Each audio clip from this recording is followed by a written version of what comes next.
These guys are ridiculous. These guys are ridiculous. Now, how about them damn Celtics? All right, welcome back to another kind of Emergency. episode of How About Them Celtics, an emergency The sirens podcast. are going off. The Yes. warning is out. There has been a unicorn sighting. Yes, We aren't positive yet. These guys reporting the trade won't say it happened for sure yet, but it's going to be happening. So yes. Kristaps Porzingis is going to be a Boston Celtic for all intents and purposes. What we're seeing right now, we had a whole, and we dropped we're going to drop an entire NBA draft preview show tomorrow. We were about to record it when this whole Porzingis news dropped, and so we wanted to keep that podcast episode for what it is, a draft preview show. So that will be dropping on the day of the draft. But we couldn't not talk about Porzingis, so we decided to make an entire emergency podcast about it. And I don't know how long we'll run, but we're going to talk about the impending, or probably done now as you're listening to this, Kristaps Porzingis to the Celtics trade that has emerged in the last, Sam, 3 hours now? Like the last 2 hours? Probably 2.5 hours. Because we were sitting previewing our video, planning, producing the pod. And then Shams decides he wants to open up Twitter and ruin everybody's day. Right. Even though he could have tweeted worse things.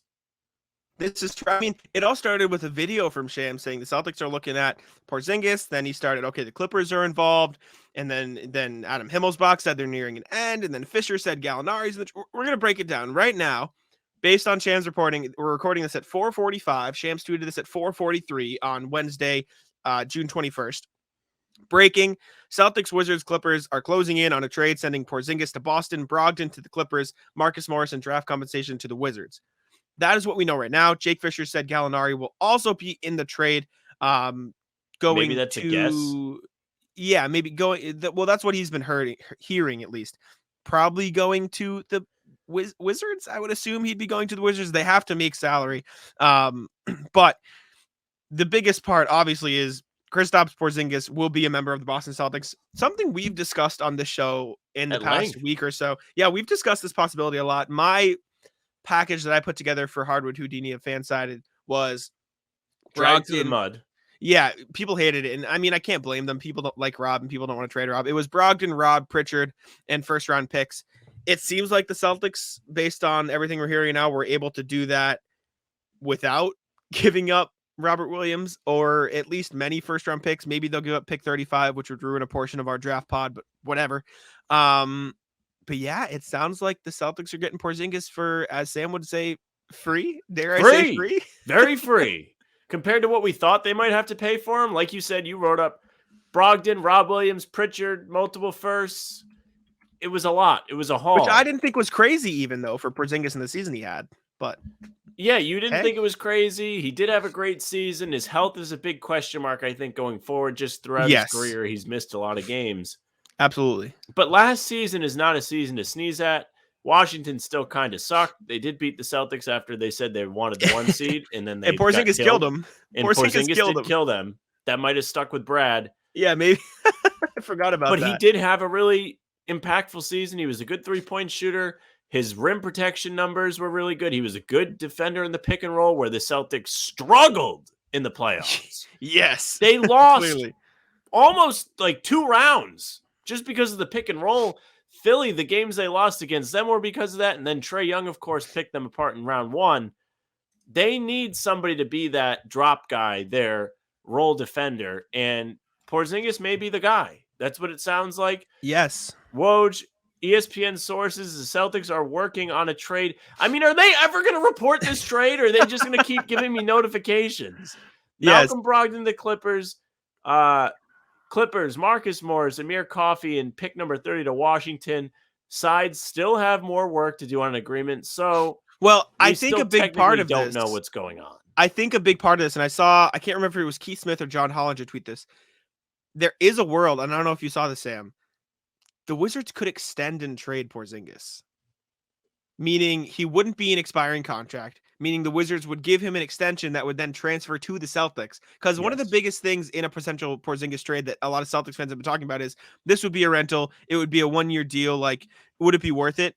If the Wizards extend Porzingis and trade him, like, then you're getting a more secure future. And my buddy Liam, who is a longtime friend of the program, he texted me, he goes, I thought Porzingis was 30. Porzingis is going to turn 28 in like 50 days. So he'll be 28 for the entirety of next season. He's in the prime of his career. Obviously, injury concerns are something to think about, but you look at his averages this past season, he had the best season of his career in Washington this past season. 23 points, 8.5 rebounds, 2.5 assists, 1.5 blocks, 1 steal a game. He only played 65 games, which is a concern. It's the third highest of his career. And obviously that is a potential concern. But when you consider the player they're trading away is Brogdon, who probably had the luckiest injury year of his career last season, like you're trading an injury questionable player for another injury questionable player. We can get into semantics and say, oh, Porzingis is more injury, like whatever.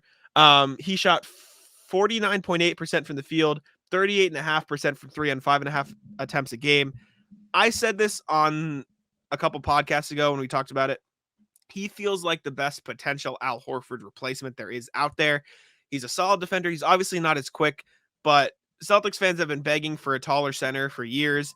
You can play him with Rob because Al can get out, or excuse me, you can play him with Al because Al can get out on the perimeter a little bit and guard guys out there. You can play him with Rob because he also is quick and he can get on the perimeter. They're both athletic. Porzingis can shoot the ball, meaning you can play him with Rob. Sorry about my dogs in the background.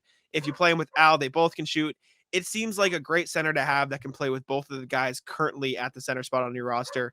My question to you, Sam, is if Porzingis does join the Celtics, which for all intents and purposes, he's joining the Celtics, Porzingis is going to be a Boston Celtic. Do they go back to double bigs? And if so, what's the lineup you run? Well, they have to go double bigs. They have 3 of them that are Well, all starting caliber now. Yes, you're right. You know, like they really don't have a choice. It makes it maybe a better, more solidified lineup. You can rely on it a bit more, maybe. Mm-hmm. So I like that. Porzingis technically gives you a little bit of both guys where you get the ability to shoot threes that Horford brings you and his defensive prowess and also the rim protection that Robert Williams gives you. And also Porzingis is massive. He's the tallest player the Celtics have had since Taco, who doesn't really count. He's going to be the tallest rotation player since who? I don't even know. Forever, ever, Yeah, maybe on Celtics? maybe ever. 7'3". I think he's probably ever 7'3". Yeah, Yeah. I mean, Taco was just like a circus gimmick that they took instead of Max Strus. So this is true. yeah, Yeah. Well, I mean, the only downside is that does mean Derek White's probably not a starter unless you're trading Marcus, which I doubt you trade Marcus at this point. I think that'd be bad. But yeah, Brogdon, it sounds like, is gone. Going to join the Clippers. A good fit for him, I will say. Brogdon on the Clippers sounds very smart. Although I saw somebody tweet, I can't remember. It might have been Natasha Dye of People. Tweeted something like the Clippers are just obsessed with adding injury-prone guys to their injury-prone rotation, which is just funny to think about. They can't get out of their own way. But yeah, Porzingis in Boston. It sounds like the Celtics got away without giving up too much outside of Brogdon and Gallinari. There's a chance they trade that 35th pick, but you don't really know. Update from Adam Himmelsbach, though. According to multiple league sources, the completion of the Porzingis deal would likely mean that the Grant Williams time in Boston has come to an end. So it does sound like he will be out of here. Who said this? Himmelsbach of the Globe. Oh, so you know it's real. Jack's 9/11. Yeah, Jack's not too happy about it. That being said, well, I mean, sign and trade. That's what I was gonna say. It does open the door to a potential sign and trade, or Sam's disaster. If you trade him to the Pacers, you could get back a nice little TPE. Yeah, that would be horrible. I don't need another TPE around here. We had the TPE for like 3 years, and it was miserable the whole time. Yeah. I will say this. If the issue was paying Grant, this was a much better way to use that money. Would you agree? Getting Porzingis? Yeah. I love Grant. Obviously, they had to give up Brogdon, but they threw that money and said, okay, fine, we'll just pay extra money to our guy that can help the rotation instead of Grant, who Grant is fine. Make no mistake about it. Grant is a fine player. He's done his role to probably the best of his ability. Porzingis is an all-star. He's been an all-star in the past. He had probably his best season since being on the Knicks when people thought he was the greatest. And then Dallas traded for him and he tried to play next to Luka. But I don't really know, man. I don't have a problem with this. It's pretty good. I'm waiting for the hammer to fall where it's a terrible thing. Let's see. Jake Fisher. There was plenty of talk around the league about Boston looking to package Peyton Pritchard at number 35 to get into the first round. But one source insisted Celtics were prioritizing ways to trade Malcolm for a big swing. Boston adding Porzingis certainly counts. So maybe they're going to hold on to the draft pick now. It would make a lot of sense, especially with the not And paying Pritchard. Grant thing. And Pritchard. back. It makes a ton of sense to keep Pritchard now. He's obviously not the best player ever. That's why he was not getting minutes. That's why they brought in a guard to play over him after the 2022 run. But this is the luxury of having a Pritchard, is that you know you have somebody that's played for your team before, giving you meaningful minutes, and he can hold his own. He is an NBA player. Yeah. And Agree. Not a bad backup. Not a bad rotation guard if you need to use him. Agree. Yeah. I mean, Porzingis deal. This is awesome. Woj tweeting Gallinari Porzingis confirmed in. Who said that? Woj. Yes, Gallinari would be joining. Woj saying Porzingis would opt into his $36 million for the 23-24 season to make the potential trade happen. It sounds like the trade's happening, but there are still outstanding issues to be completed before a deal can be reached. Boston's Danilo Gallinari would be traded to the Wizards in the deal, according to sources, says Woj. But like I said, we were on this like for a week about a potential Porzingis trade to Boston. I love the fit. He's a solid defender. He's a better defender than I think he gets credit for. He can hit his shots. The concerning thing I've seen around is, I think Bobby Manning tweeted this in camp to Bat to Buy. He tweeted, like, does he need the ball too much to be effective in Boston? I would say no. I mean, you ran into that issue a little bit with Luka. Like you see, okay, maybe it doesn't work when he plays off the ball completely. I don't know if I buy it as much with the Celtics because they don't have a player as ball dominant. Like Luka's the most ball dominant player in the NBA. He just is. He had he has one of the highest usage rates in NBA history this past season. Yes. Like Russell Westbrook, if you're going to win with Luka Doncic, he needs to have the ball in his hand and be the number one option. That's just how it is. And to add on to that, yeah, the Boston Celtics are at their best when they're moving the ball. this is that true. probably goes to the same degree for literally every team in the NBA. But the Celtics, more than anyone, fed off creating open threes when the ball was popping around and their offense was highly powered. If you have so many players that can use the ball and be impactful with the ball, it's such a luxury to have now. Adding a Porzingis, he needs the ball too much. Why? So he can play in the post? Celtics would have loved to have somebody play in the post in the playoffs. They had nothing like that. That's actually a great other point. Like this is they finally have a backup plan for when they're shooting a gazillion threes and they're hitting the rim every time. Fill in the blank for me. Kristaps Porzingis is the best post player the Celtics have had since X. Kevin Garnett. Really? Or maybe Horford his first time. I guess, yeah. But even Horford his first time was fine. But I really don't think people understand just how good Kristaps Porzingis is. I feel like he flew under the radar a lot because he played in Washington, and let's be honest, not a lot of people were watching Wizards games, right? I was not. That's how it is. But was not watching Washington. But you saw what peak Porzingis can do when he played the Celtics. He killed the Celtics. He killed them. And like you said, I think it's a great other option to have when the threes aren't falling. And for the people concerned about the injury issues, I think that's totally fair, right? That's totally fair. Injury concerns. But if there is a team that can handle that, it is the Celtics, because they have 3 centers on the roster. Now, granted, all of which probably have some days where you don't want them to play, but then just don't play Al this night. Then don't play Rob this night. Then don't play Porzingis this night, right? Like, you can afford to have rest days for certain players because now you have 3 starting caliber centers on your roster. You can go back to playing the defensive-minded basketball that, ironically, Malcolm Brogdon was begging you to play. Now you have Porzingis to do that. You have Rob to do that. You have Al to do that. I genuinely don't see a world where this trade isn't a massive win for the Celtics. I talked about it at length. The biggest thing for me in a Brogdon trade was getting back a better position of need. The fact that they turned that into an all-star caliber center is crazy. But this is a huge win in my book for the Celtics. I agree. We talked about it at length with Brogdon and the rumors surrounding the 3-guard rotation the Celtics had last season. One of them was going to be out. It appears it's Brogdon unless this blows up. All right, great. You have done exactly what you said. You've moved Brogdon for a piece that can help you in a greater way in a position that needs more right now. And you've perhaps found yourself a Horford successor, which has been a massive point of contention for us for at least this season. They extended Horford and we were like, okay, is it going to be Grant?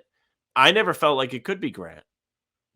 It just doesn't feel like he's the right size. Feels like Don't he's get me a sad. bit too small. Don't make me sad on the podcast. No, but seriously, it just doesn't feel like even I if know what Grant you was to mean. stick around, it would be great to have Grant, but that's just not who Grant is.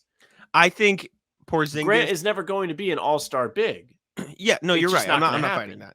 that. I'm not Porzingis fighting has that. done that. Mhm. Horford previously was an all-star big, and you finally have somebody that has a well-rounded skill set from a forward center spot, shooting, size, defense. Great. Now Horford doesn't have as much pressure. This is just Mike, such an upgrade for the Celtics. They did Yes. it at a great time. Here's why. One, they still have the draft tomorrow, tomorrow when you're listening to this. And you also have Mhm. free agency. Well, this You is coming get out off the today. as we're Gallinari listening money. to I this. don't know if you get another Yeah. mid-level. If you do, you can use it in another way. I assume I think Porzingis' salary coming in might prevent them from using it because they might go over the cap. I don't know how that works, but I'm sure some minimum guys will come play for you. yes, Michael Pina, friend of the pod, just tweeted this out, and I think this is a good question as well. One of the big things Boston probably needs to do next year is severely limit Al Horford's regular season role, potentially even removing him from the starting lineup. Too soon to say how Boston's rotation will shake out, but bringing Al off the bench will be easier with KP. If I'm the Celtics, I would rotate between starting lineups of Marcus, Derek, Jason, Jalen, KP, and Marcus, Jalen, Jason, Rob, KP. I do think bringing Horford off the bench would probably be the smartest decision, just so you can limit. I mean, you saw it by the end of the season. He had the best shooting season of career, but by the end of the playoffs, the shot was just gone for Horford. Maybe that was a part of his legs being gone. Maybe if that was just, him not working out, him being tired. I'm curious to know what you think, because Porzingis has to start. He has to be the starting lineup. He's an all-star caliber player. The question is, do you start Al, do you start Rob, or do you start Derek alongside Marcus, Jason, Jalen? And I guess another question would be, do you start Derek or Marcus? I think Marcus is the obvious choice. Better playmaker, better defend, and maybe not better defender at this stage, but a better point of attack defender. And maybe that's not even true. I don't know. What's your ideal starting lineup? I would probably lean towards a regular every night starting lineup, if Rob is healthy enough, of Marcus, Jalen, Jason, Rob, KP, Porzingis. But I think the Celtics could go in a lot of different directions. It's really tough because if there was ever a time where I felt like it made sense to bring Horford off the bench, it's this one. Exactly. But at the same time, I feel like him and Rob are more effective in the inverse role. I feel like Horford's more effective as a starter, and I feel like Robert Williams is more effective coming off the bench because he gives you an energy punch. If Horford's coming off your bench, I just don't think you're getting that from him. I think you kind of risk him not being as sharp. And we've never seen Horford really ever come off the bench in his career. Well, I think Michael Pina's point, though, is also true. Like you say, he might not be as sharp, but also like if you minimize his role in the regular season, maybe his shot would still be there in the playoffs, right? Because you saw the effects of a long season, I think. And I think something we don't talk about a lot is like everyone's like, oh, he was so great in the playoffs during that run. He didn't play the year prior. Like he didn't have to play in OKC. This was him coming off a long finals run, playing an entire regular season again, and they gave him some rest, but you saw his shot sort of get away from him by the end of the regular season. This could be a chance for them to take him. Realistically, like, they don't have to have the same starting lineup every night. Like, you'd like to see them generate some consistency, but even if it is like, okay, if Horford needs a break tonight, we'll start Rob. If they both need a break, let's start Derek. If we'll start Rob on most nights, but then like they can flip flop a lot for that fifth starting spot. But Marcus, the Jays, and Porzingis is a phenomenal start. Brian Robb tweeting, a Grant Williams sign and trade is still a possibility in the wake of a Porzingis deal, per league source. Look for the team to keep their options open with him as a restricted free agent with a qualifier next week. So it sounds like they are exploring that as another way to add more talent to the roster. Something else I saw, and this is from Al Horford Pacino, which is his Twitter account. Peyton Pritchard bullied the Celtics front office into a mere him with the 6 man of the year and won. You have to respect it. Like it's kind of funny. It's true. Like, it's kind of fire. Oh man, this is crazy. I didn't think. And then Kenny Beecham, King of the Fourth Quarter on YouTube, tweeted out, Brad Stevens turned Tice and a late first into Porzingis. It's true. That's nuts. And obviously Neesmith and all the bench guys, but like, that's nuts. Well, this is really what my thought process was going into the trade and calling it free. Mhm. if you're an outsider looking in, you're like, what do you mean free? You just traded the 6th man of the year for Kristaps Porzingis. Okay, great. You Yeah. did. It's true. Brogdon had a remarkable regular season.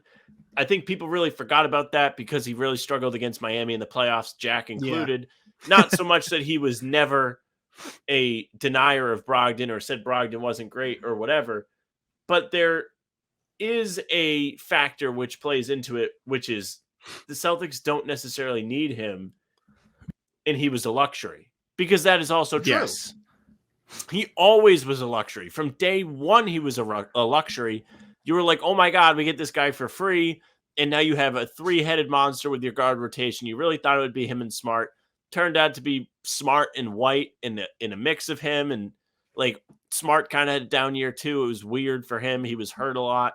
Yeah, just like I said, I just don't see how this is anything but a win for the Celtics. You get another All-Star on the roster. Cam Tabatabai, again, somewhat out on this when it came out. He tweeted something like Jalen, Jason, and Porzingis actually had very similar shot profiles, like shot charts and attempts last season, so that could be an intriguing thing to figure out. I don't necessarily think that's a bad thing. I think you have Porzingis, who is probably more comfortable playing off the ball, especially when he can be. I know the Mavericks only had Luka and Porzingis, but I feel like Porzingis can still get more touches in Boston than he had in Dallas. Like in Dallas, he had 15 shots a game. He took 15 shots a game in Dallas. How many did Brogdon take this year on the Celtics? 13. Maybe I'm crazy. Yeah. Brogdon Was I right? He only took 11 shots a game. But That's still, close. right? Like Brogdon's not going to have those shots. Horford's probably going to take less shots, right? Well, they also don't need Porzingis to have a major role in the offense. I think Porzingis is going to be a big time break in case of emergency guy, and the rest of his offense is going to come in the flow of the plays, the ball movement. All of that is going to garner him his shots. I don't think they run a lot of plays for Porzingis. Maybe he's an early in the game, get a couple baskets to get the flow. And if he's going hot, he's hot. Your feet. Can you keep him going if he's hot? Yeah, but I don't really think you're going to see run this play for Porzingis in the third quarter. I think you're going to see, they're shooting 20% from three. Okay, Porzingis post up. And then he will come into play. Yeah, I love it. I see a lot of people mixed feelings in the Porzingis thing. I think it's going to be great. I think they have another guy who can take 15 shots a game if he needs to, or take 10 shots and just take his threes and play solid defense. I guess it all goes back into it depends on if he buys in. It's free. That's my thing. You have Pritchard to bring back Brogdon. You trade Gallo. At worst case, you also give up the 35th pick, but it sounds like the Celtics are getting out of here without even giving up a pick. This is a free addition of a potential short-term, potential long-term piece. I love the trade for the Celtics. I think Porzingis will be great. I think he'll be a solid starter. I think he can play solid defense. I think he can take the load off of Robin Allen. I think they can do it for Porzingis too. I am all in on this Porzingis trade for the Celtics. I think it's the perfect swing move. The only thing that I could have potentially liked more is if you got like an Anunoby or a Siakam, you get a forward instead and you run with your two bigs. But in terms of a swing move, I said this on the podcast before this was even a realistic possibility. I think he's the closest thing to an Al replacement as you're going to find around the league. And they got him. You did. You did say that. You were in on this from the beginning. You kept floating him around. I denied it. Then we kind of started to get closer, and I was like, okay, fine. Like, I see it. And they did it without giving up Rob, which was a part of your mock trade. And it was like, I don't really know if I want to give up on Rob yet. Like we've texted about this. I was like, I don't know if people are giving up on Rob too soon. I think he's pretty great. I think he really has a lot left to give. And I don't think the injuries should be something people overreact to just yet. Maybe this is another insurance type move too for both of those guys, Horford and Rob, because now you have somebody else that's like the third guy. He's an equal, probably the best out of the three, but really he just makes that big man rotation so much better. And all offensive stuff aside, the defense is the big prize. Yes, again, I agree. In the playoffs, that is where the Celtics sucked. That is where the Celtics lost games they shouldn't have lost defensively. Philly, game 1, had no answer for Harden in a pick and roll. Game 4, no answer for Harden again. Atlanta, Trae Young, targeting people in switches. Porzingis is much better on the perimeter from what you've told me than other big guys that are known for defense in the league. Somebody like a Gobert, he's much better than. All right, editing Jack here again. StreamYard must have cut off the end of our recording. That was all we had for thoughts. There was no other Porzingis content, but our outro did get cut off. So thank you guys very much for tuning in. We appreciate it very much. We'll update you if there was more stuff included in the trade, i.e. if they give up the 35th pick. But it does sound like the Celtics got out of there with just giving up Malcolm Brogdon and Danilo Gallinari. And I guess technically Grant Williams because they're not bringing him back, but at least he can be included in other sign and trade deals to bring back something else to Boston. But thank you guys for tuning in. We greatly appreciate it very, very much. As always, Porzingis is a Celtic. That's kind of nuts. Subscribe to How About Them Celtics. As always, leave us 5 stars on Apple and Spotify. You know the drill by now. Follow me at JacksonMoneNBA. Follow Sam at Sam LaFranceNBA. That's it for us today. As Sam says, bye. Taco, come on. Taco's having some fun here.